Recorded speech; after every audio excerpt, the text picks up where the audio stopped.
warm good morning to all of you.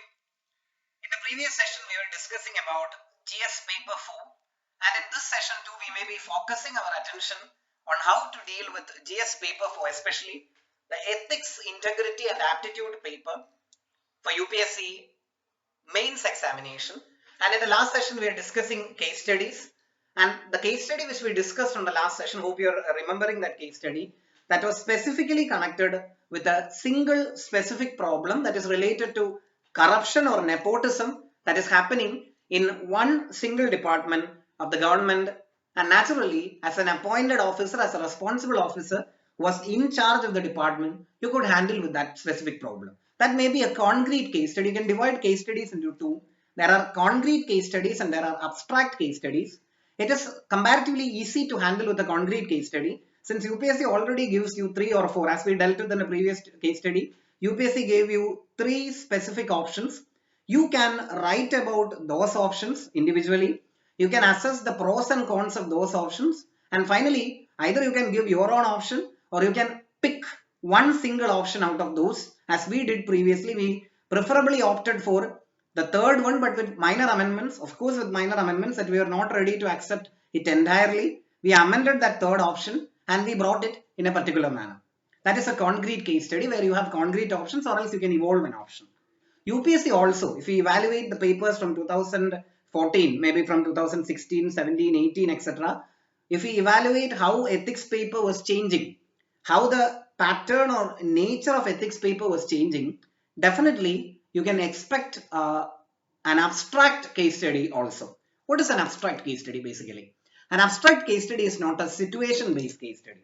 In a concrete case study, as we dealt with in the previous case study, a specific situation is given and you are supposed to answer or deal with that specific situation.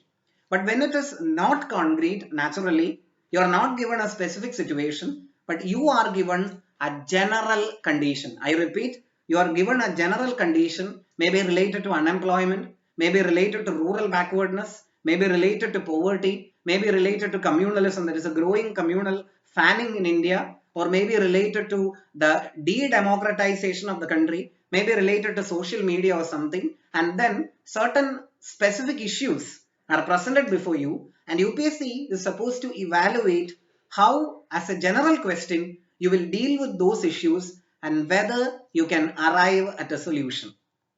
So your capacity to handle with such a general issue, not a specific issue, is something where more precision is required, more caution is required, is taken into consideration by UPSC when UPSC deals with such a problem.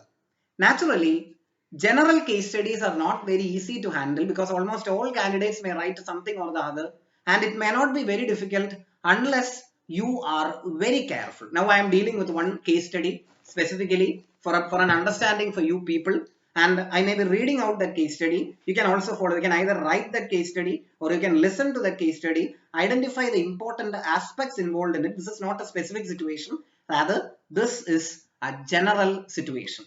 Now we can deal with the case study. The question goes like this. In our country, that is in India, the migration of rural people. So the first aspect comes to the limelight. Migration of rural people to towns and cities are increasing drastically. This is causing serious problem for both the rural as well as in urban areas. In fact, things are becoming really unmanageable. Can you analyze this problem in detail and indicate not only the socio-economic but also the emotional and attitudinal factors responsible for this problem? Question is this, listen very carefully. Can you, rural to urban migration, that is a key issue.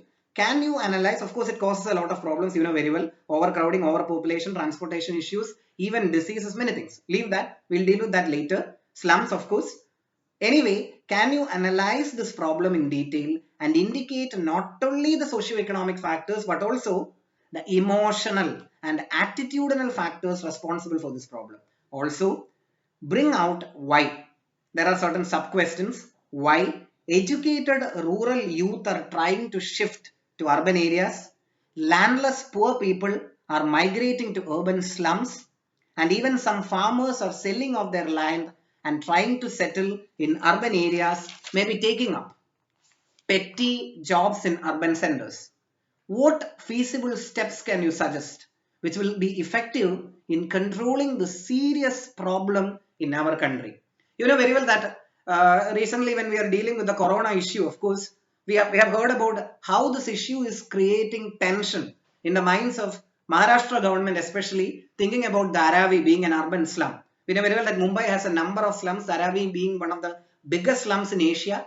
Naturally, if such a pandemic erupts at Dharavi, obviously, all we cannot even control, we cannot even think of controlling that very easily. So naturally, rural urban migration is a big problem, and every day a number of people in different forms. We have experience dealing with migrant laborers from Bengal. We have experience dealing with migrant laborers from Bihar, and initially from Tamil Nadu, naturally. So of course, this is not a silly problem, but this is a bigger and this is a deeper problem, and many sub-questions are also raised regarding this problem. And now we shall try to answer the first part of this problem. Can you, or analyzing, or can you properly analyze this problem not only from a socio-economic point of view as the question was posed by UPSC, but from an attitudinal and from an emotional point of view. So to begin with, naturally when you come to an answer, you can write down this answer or you can note the major points of this answer for further reference. First of all, you should speak out about the problem of migration in general. Obviously, you can speak out the problem of migration and not repeating that. You know very well that what is rural urban migration. Many of you people would have come from different rural areas and would have settled in urban areas. Your parents would be probably. And naturally, one prominent reason why educated youngsters from rural areas are coming to urban areas is also very clear. You need to explain that reason. That is a lack of adequate employment or educational opportunities. You know very well that you're getting education in a rural area. You may be having schools, you may be having some colleges in nearby town, but you're not getting enough jobs. So you're forced to migrate. That is definitely an important reason. And for improving their social standing and for enjoying the benefits, the infrastructure of the modern world, many people are coming or many people are shifting to urban location.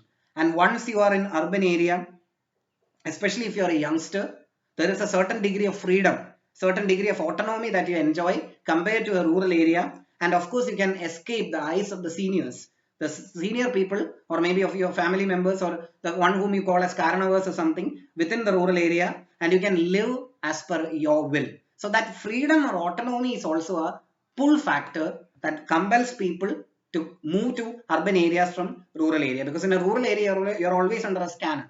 Everyone knows your family name, to which family you belong to, and of course you need to follow even minor instructions given by your seniors. But in an urban area, nobody knows you and you're absolutely free. So that freedom factor, that autonomy factor is also pulling people to urban area, but definitely that is an emotional factor. We already stated that UPSC wants an answer that discusses the emotional and attitudinal factor. So this pull factor has an emotional side as well as an attitudinal side. And finally, landless poor people on the other hand, they of course cannot improve their position within a rural area. One reason is the caste system. We know very well that many of our rural areas even today have caste panchayats.